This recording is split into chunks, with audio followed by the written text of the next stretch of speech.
Gente, olha só, eu acredito fundamentalmente que existem dois lados aí que são equivocados nessa Hum, discussão. Em primeiro lugar, um lado que advoga um conceito muito avantajado de honra. Não é? E de fato existem pastores que exigem um nível de honra muito desproporcional. E aí o que querem de fato é serem idolatrados, e a gente percebe isso na maneira como eles são homenageados. Né? Eles são quase alvos de devoção. Né? Experimente falar, não é falar mal, mas experimente fazer qualquer crítica na frente de alguém que está dentro dessa cultura de honra, entre aspas, e você perceberá hum, que para ela aquele indivíduo não é um líder, para ela é uma divindade. Então, existem sim excessos, eu me preocupo com os excessos. Esses excessos ficam muito claros na maneira como são praticados, e existe esse lado, então, que em nome de um conceito muito gordo de honra, acaba cometendo exageros. Mas, por outro lado, também, existe, ao meu ver, um outro grupo que acaba cometendo também um erro, não no conceito de honra, mas no conceito de culto. Né?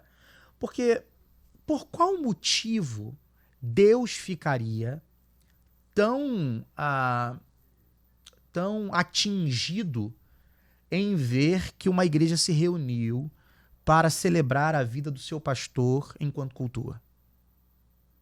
Talvez porque a gente tenha perdido de vista o que um culto cristão significa. Um culto cristão é uma reunião, é a reunião de uma família. Nós somos família num culto, não é? Então, assim como uma família, ela se reúne e na reunião de família a gente ora, a gente canta, mas a gente também homenageia, a gente come, a gente brinca, a gente sorri. Tudo isso faz parte de uma reunião de família. Só que a gente perdeu isso também na maneira como a gente cultua. E aí culto pra gente se torna cada vez mais uma coisa afastada de uma vivência de família. Primeiro porque as pessoas não se conhecem hoje em dia em culto. é. E elas também nem estão muito preocupadas em conhecer umas às outras. Quanto melhor for a minha experiência individual de culto, melhor foi o culto pra mim. Então eu não quero ser incomodado, eu não quero ser envolvido, eu não quero ter que nada. Eu não quero ter que falar com alguém, ter que abraçar alguém. Se o pregador pede para falar alguma coisa do lado, com o irmão que está do lado, um desrespeito, a gente já viu isso aqui em algumas enquetes, sobre o quanto que as pessoas estão resistentes às interações no culto. Então a gente está perdendo essa capacidade de enxergar culto como uma reunião de família. Né?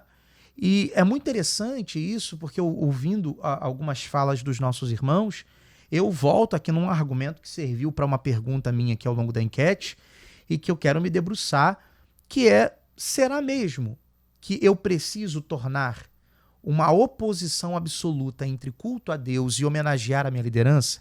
Será que são coisas assim tão antagônicas? Ou será que eu acreditei que é possível eu ter uma vida espiritual onde eu vou para a igreja, para adorar a Deus? Ou seja, então o seu culto é para o invisível. Seu culto é para o invisível, é para o que você não vê. Não é? O invisível pauta a tua espiritualidade. Só que, segundo os ensinos apostólicos, há uma espiritualidade que se pauta pelo invisível não é completa. Não é completa, né? 1 João 4:20. Se alguém disser eu amo a Deus e odiar seu irmão, é mentiroso.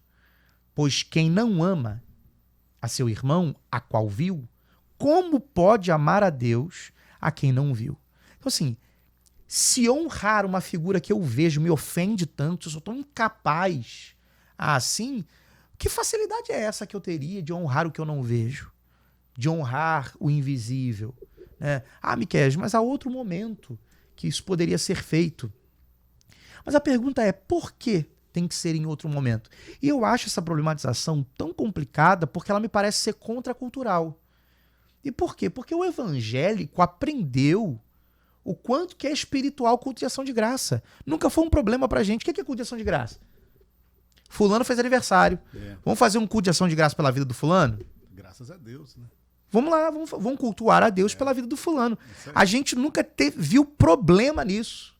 Mas aí o pastor não pode.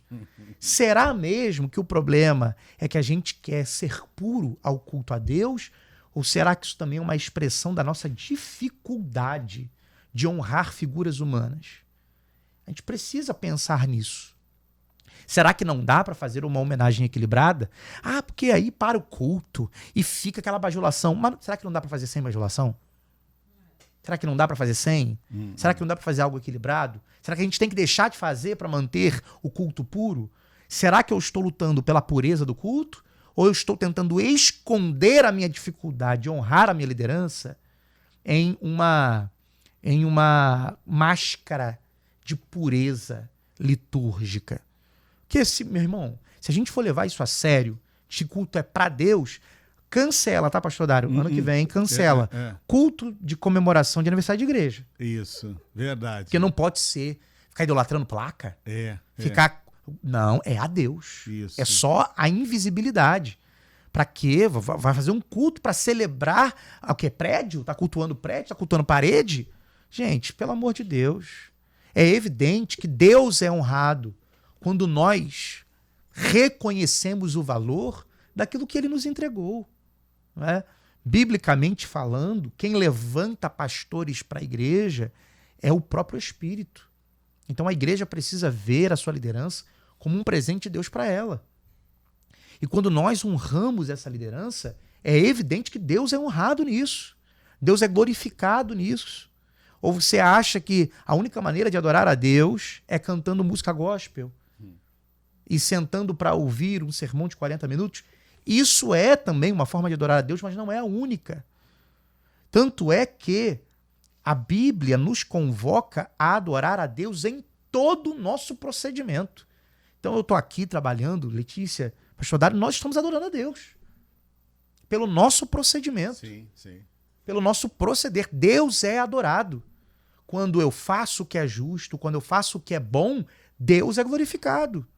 É bom honrar quem cuida de mim? É bom. Se é bom, logo Deus está sendo adorado. Então essa coisa de tá tirando Deus do centro, isso é muito mais sobre a minha preferência do que eu acho que adora a Deus, do que aquilo que a própria Bíblia comunica sobre o que adora e o que não adora a Deus. É bom lembrar que diversos profetas do Antigo Testamento foram levantados por Deus para dizer que Deus não estava satisfeito com os sacrifícios que estavam fazendo a ele. Então, assim, o fato da minha música ser sobre Deus ou do meu levantar de mãos ser sobre Deus não garante que o culto está sendo sobre Deus.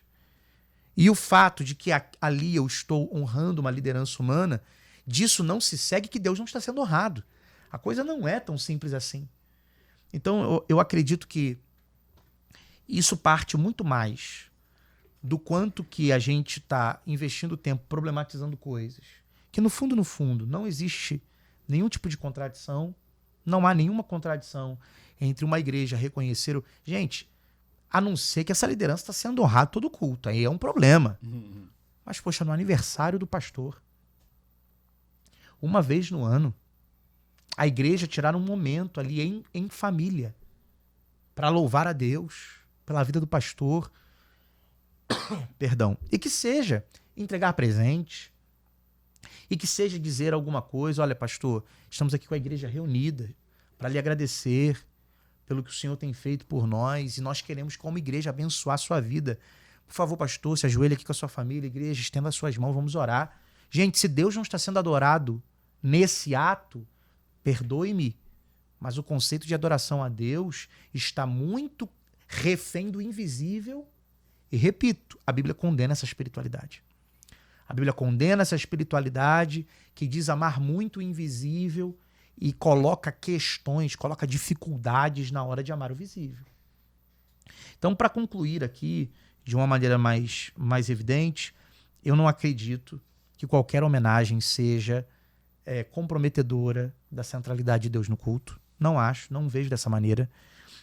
Acho, inclusive, que Deus pode ser muito mais cultuado quando uma igreja é amorosa em relação à sua liderança, tem amor o suficiente para poder pensar em algo equilibrado, não é? Mas que faça o seu líder entender que ele está diante de filhos amados, de ovelhas que conseguem reconhecer seu valor. Deus é glorificado nisso. Que Deus não é glorificado é num pastor que não se sente valorizado pela sua igreja, que não se sente acolhido, que é tratado como qualquer coisa, né? Podendo fazer uma homenagem, podendo fazer alguma coisa, a igreja compra qualquer coisa e dá para o pastor. Quando compra.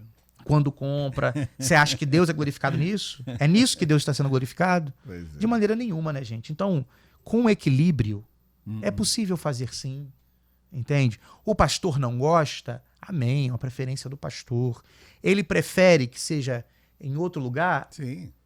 É questão pessoal dele. Igual esse pastor aí da enquete. Ele não gosta? O problema é dele de não gostar.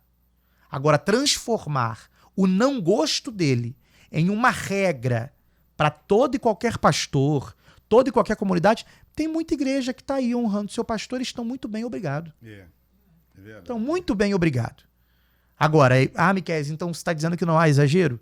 Repito, existem sim exageros, assim como existe exagero do outro lado, de achar que qualquer coisa serve quando o assunto é liderança. Afinal de contas, pastor faz mais do que sua obrigação. Essas coisas também existem. Se existe o exagero da idolatria de um lado, existe o exagero do menosprezo do outro. E se um é pecaminoso, o outro também é.